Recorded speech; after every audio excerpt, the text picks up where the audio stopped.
Kimde kim bağımlat namazın 2 rekat sünnetini okugandan keyin bağımlattın parzına çeyin 41 jolu Fatiha сүрөсүн okusa Allah Tebaraka ve Teala'nın kalağanın beret, kalağanına жеткирет deydi. Бүгін сурашат көбүнчө молдоке дамламына bağımlat sünnetini okuduk ne kılıp turaylı parzga çeyin başka деген вакыт себеби болот көп эле. Parzga çeyin ne kılabыз деген суроону мына эң туура чечим. 41 жолу окуйт экенсиз. Аллах Таала сураганыңызга жеткизсин, сураганыңызды берет экен. Бұл жерде бир канча нерселерди мисал кылып айтат. Мисалы төрөй албаган аял болсо дагы төрөгөнүнө балалуу дагы болот экен. Эгер баласыз деп табиптер врачтар чечим чыгарып койду, бирок ушуну 41 жолу ыхлас кылып, ишенип кыла турган болсо, Мухаммад айтты кылсам бекен, кылбасам бекен деген эмес. Ихлас менен Аллага ишенүү менен себеп берүүчү, алуучу Аллахтын өзү. Сизди жоктон бар кылып койгон Аллах кантип сизге бир нерсе берип койбосун? Албетте сураганыңызды берет деп атат бул жерде. Карызга кирген адамдын карызынан кутулдурат дейт. Көйгөй болсо көйгөй чечилет. Акча, дүйнө эгер кедей болсо, факырлык келип калган болсо аны бай кылат дейт. Бир канча мисалдарды кошуп айтат. Ошолордон урматтуу мекендештерим, 41 жолу багымлат намазын 2 рекат сүннөтүнөн кийин парзга чейин окуса, Аллахым каалаганыбызга жеткизсин. 41 жолу окуйт экенсиз. Фатиханын өтө көп пайдалары бар. Фатиха сүрөсүнүн пайдаларын эсептесек эсебиге жетпейбиз, урматтуу мекендештерим. Али радиаллаху анху айткан: эгерде Фатиха сүрөсүнүн эле, бир эле Фатиха сүрөсүнүн пайдаларын, мындайча айтканда 41 жолу, 40 жолу окугандан кийинки келе турган пайдаларын эсептей турган болсо 40 төөгө жүк болот дейт да. 40 төөгө жүк болот экен Фатиха сүрөсүнүн фезилети, кереметтери. Эгерде бир айыл, бир өлкө, бир өрөөн бузукулук кылып, зина кылып, арам иштер кылып, жаман иштер кылып, айтор кыямат болоюн деп калалы, айыл үчүн, ал мамлекет үчүн. Ошол учурда бир адам, бир жаш бала Фатиха сүрөсүн окуса, Аллах Табарак ва Таала ошонун Фатиханын урматына 40 жыл балени ал өлкөдөн, ал айылдан көтөрүп коет дейт. 40 жыл көтөрүп койт экен, урматтуу.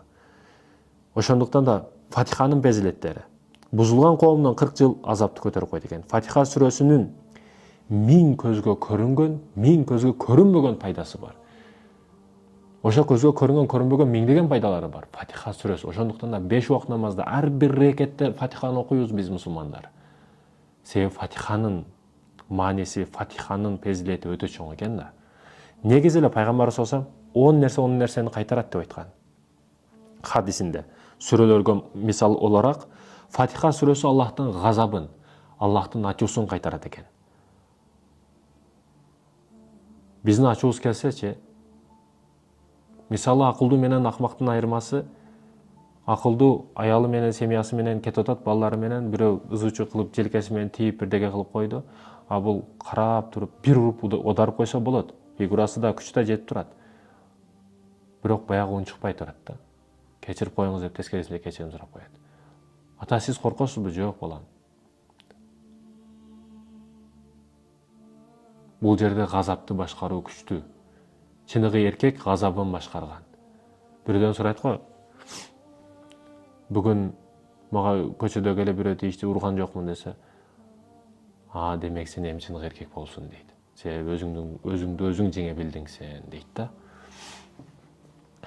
Аллах Табарак ва Тааланын газабын кайтарган сүрө Фатиха сүрөсү экен. Ал эми Ясинди ким окуса, кыямат күнү чоң кырсыктардан, апаттардан, балелерден алыс турат экен. Духан сүрөсүн окуса, кыйынчылыктардан, оорчулуктардан алыс турат экен. Оор абалдан алыс турат экен. Бүгүн кыйынчылык, оорчулук келбесин дейбиз го. Ал эми Вакыя сүрөсүн окуган адам кедейликтен кедей болбойт экен. Вакыя сүрөсүн күн сайын окуган адам кедей болбойт негизи. Факыр болбойт, бирөөгө муктаж болуп калбайт. Эң жаман көрүлгөн нерсе бирөөгө жүк болуу, бирөө алкылуу акча алуу, бирөөгө жүк болуп жашоо. Мындан өткөн жаман нерсе жок. Бул садака сурагандан айырмасы жок, кайырчыдан айырмасы жок, эгерде бирөөгө жүк болуп жашап аткан болсоң. Инвалид болсоң башка маселе. Бирок ден соолугуң чың болуп туруп жашабаш керек. Вакыя сүрөсү кедейликти кайтарат экен. Мүлк сүрөсү, биз окуп жүргөн Табаракен лази, бул сүрөнү ким окуса, кабыр азабынан кайтат экен. Кабыр азабыга келбейт экен. Кабыр азабынан кутулам десең, көп адам корккон жери, сахабалардын бирөөсү ким эле, жаназаларга барып өзүнү кайра көтөрүп келет эле. Айтор кабыр азабы өтө коркунучтуу. Ошондон кутулайын десең, көп Мүлк сүрөсүн окуйт экенсиң. Ал эми Кавсар сүрөсү текебирлик бой көтөргөндөр бар го, бирөө сага зыян берем дегенде, же сен бирөөгө зыян берип коюшуң мүмкүн кээде. Ошондуктан да баягы текебирлер, баягы колунда бийлиги бакчасы борлар, же органда иштейм, андай кылам, мындай кылам дегендер азабын тартып калсын десең, өзүнөн өзү жок болуп кетсин десең, анда Кавсар сүрөсүн окушуң керек экен. Окуп жүрүшүң керек экен. Кафирун сүрөсүн капыр болуп өлбөш үчүн окушуң керек экен. Кафирун сүрөсүн көп окусаң, бир эле үмүтүм бар дейт го көп адам. Ушу момун бойдон эле өлсөм экен, мусулман бойдон өлсөм экен, бир эле үмүтүм ушул деп айтышат го. Ошол момун болуп, мусулман болуп өлүшүң үчүн капыр болбой өлүшүң керек. Капыр болбой, момун болуп өлүшүң үчүн не Кафирун сүрөсүн көбүрөөк окушуң керек экен. Ихлас сүрөсүнчү урматтуу мекендешим, Ихлас сүрөсүн көбүрөөк окусаң, мунафык болбойт экенсиң. Мунафык болуудан кайтат экенсиң. Фалак сүрөсүн окусаң, көрө албастыктар